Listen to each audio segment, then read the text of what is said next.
Sans enfoncer trop de portes ouvertes, Diablo a révolutionné le jeu vidéo. Il a en effet emprunté les mécaniques de RPG et d'aléatoire du roguelike pour en faire un jeu d'action, pavant la voie pour les futurs roguelites utilisant la montée de niveau et la baston. Il a magnifié le principe du loot en faisant une mécanique essentielle, avec un classement de commun à légendaire, pavant la voie aux jeux de loot comme les très populaires looter-shooters de Borderlands à Destiny.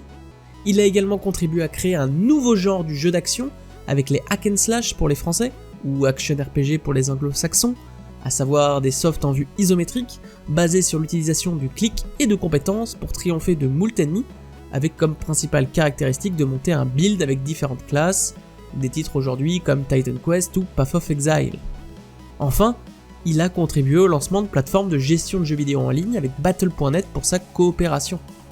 Avec 2,5 millions d'unités écoulées en 2001, revenons donc sur ce succès d'époque et ses conséquences pour le jeu vidéo.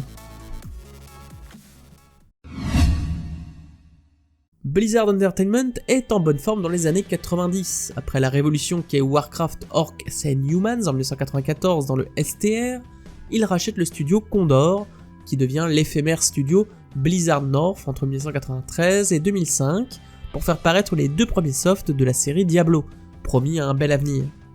Au départ, Diablo devait adapter le genre du roguelike, dont nous avons déjà parlé dans un épisode de Captain Cast. Il s'agit de RPG hardcore au tour par tour, inspiré du jeu Rogue de 1980 et de ses descentes de donjons. Plutôt que de rester dans le tour par tour, il est imaginé un système d'action en temps réel où tout le monde se déplace et frappe en même temps. Vous voilà donc à vous déplacer, à cliquer sur les trésors, à cliquer sur les adversaires pour les frapper au corps à corps ou à distance, et à utiliser vos raccourcis pour lancer directement des sorts. L'action en temps réel fait alors penser à Crusader No Remorse en 1995 d'Origin Systems, à la différence près que le clic est bien plus efficace pour taper en boucle sur les adversaires que les manipulations au clavier de Crusader. C'est accessible, simple et efficace. Pour la partie RPG, plutôt qu'un RPG touffu avec moult races, classes, statistiques et compétences, inspiré des éditions de Dungeons & Dragons comme c'est l'usage, on revient à l'essentiel. 3 classes à choisir, guerrier, archer ou sorcier, 4 attributs différents, force, dextérité, vitalité et magie, 5 points à y attribuer à chaque montée de niveau, et la possibilité d'acheter, de trouver et d'utiliser tous les items récupérés si vous remplissez leurs critères d'utilisation, allant du sceptre au grimoire magique. Cette grande flexibilité contribue à l'élaboration de builds originaux, comme des guerriers qui utilisent des sorts ou des sorciers capables de tabasser au corps à corps divers adversaires. La différence entre les classes est donc clairement atténuée, tout en laissant plus de liberté aux joueurs. Enfin, pour compléter la partie roguelike, on y rajoute évidemment un aspect aléatoire. Les quêtes changent en fonction du run en cours, la configuration des souterrains et des ennemis change également, et on ne sait jamais où se trouvent les trésors ou les pièges.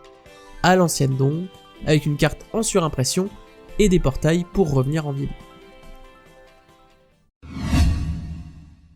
Fort de ces éléments, on commence donc très rapidement à Tristram, avec une musique mélancolique et angoissante à la guitare, où tout le monde est dépressif, où l'église est profanée, et où les démons grouillent dans les souterrains, atmosphère déprimante qui forme l'ADN de la série Diablo. L'histoire consiste à quelques bouts de dialogue, avec différents personnages qui vous serviront surtout à acheter ou vendre des items, ou à vous fournir quelques power-ups de temps en temps. Il faut alors descendre dans cette ambiance oppressante, portée par des cris, des lamentations et de la musique d'ambiance lourde à base de synthés agressifs et de percussions tribales. À chaque étage, on cherche donc à vaincre des ennemis pour les voir mourir dans des gerbes d'os ou des flaques de sang, récupérer de l'or et du loot, le tout sans mourir, jusqu'à trouver des escaliers qui descendent encore et encore, jusqu'au tréfonds de l'enfer. Les mécaniques sont très simples d'accès, on se prend vite au jeu de tabasser des hordes de squelettes, de gobelins, de minotaures, de harpies, et j'en passe, malgré une relative répétitivité qui s'installe assez rapidement. Gare à vous d'ailleurs si vous pensiez faire n'importe quoi avec votre build, si vous avez le droit de faire vos choix, il faudra vous poser des questions si vous vous retrouvez à un étage où 15 ennemis vous sautent à la gorge pour vous massacrer en moins de 10 secondes malgré toutes vos potions. Le soft est en effet assez difficile. Bien équilibrer vos statistiques, utiliser les bonnes armes et le bon équipement, récupérer les bons sortilèges, tout ça vous permettra d'aller de plus en plus loin si vous savez ce que vous faites. Le loot est d'ailleurs une composante fondamentale, vous en trouvez partout, tout le temps, avec des couleurs différentes, des valeurs différentes et des usages qui varient en fonction du build. L'inventaire est d'ailleurs un peu trop petit face à la masse de contenu à récupérer. Vous devrez donc utiliser divers parchemins pour remonter régulièrement à la surface pour vider votre stock et faire le plein de potions. Au-delà des difficultés progressives du titre et du build qui doit être millimétré pour ne pas flinguer sa partie, d'autres difficultés vont apparaître. Les ennemis qui vous mitraillent à distance, puis fuient dans les coins quand vous vous en approchez, alors vous avez une vitesse de déplacement proche de l'escargot, les boss qui ont un paquet de vie et vous massacrent en quelques coups, ou tout simplement les hordes d'ennemis qui vous entourent si vous n'avez pas pris soin de vous mettre derrière une porte pour les massacrer un par un. Ne croyez pas un seul instant que Diablo soit une promenade de santé. En 1997, Diablo est un soft unique. C'est un RPG facile d'accès, avec 3 classes et une liberté de build, avec un gameplay action accessible et hypnotique, quoique un brin répétitif, une boucle agréable de montée de niveau, de loot et de remonter à la surface pour refaire le plein, le tout avec une excellente ambiance sonore, musicale et graphique qui nous transporte dans l'horreur des profondeurs.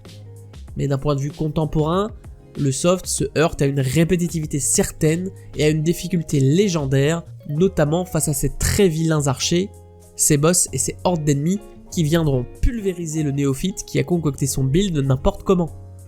Je note donc ce jeu, horreur des profondeurs sur tabassage au clic. Après Diablo et l'extension Hellfire ajoutant une nouvelle classe, le moine, Diablo 2 en 2000 vient tout améliorer. 5 classes différentes avec des arbres de compétences divisés en plusieurs branches, de l'équipement unique par classe, plus d'environnement, d'histoire, de build et de spécialisation possible, mais une même répétitivité avec sa dose de grind. En un an, Diablo 2 s'écoulait déjà à 4 millions d'exemplaires. Malheureusement, l'histoire s'arrête pour le studio Blizzard North, malgré ses premières ébauches de Diablo 3. La vraie suite mettra donc 12 ans à arriver, en 2012, sous la houlette directe de Blizzard Entertainment. Et Diablo 3 offre alors une grande flexibilité pour créer son build et un gameplay plus nerveux, avec surtout 30 millions de copies écoulées en 2015. En 2023, après un Diablo sur mobile critiqué mais rentable, le 4e opus, Diablo 4, s'écoulait en un mois à 12 millions d'exemplaires. Diablo et sa série ont marqué le jeu vidéo avec le loot, le grind, l'action en temps réel et l'importance du build avec des mécaniques simplifiées de RPG.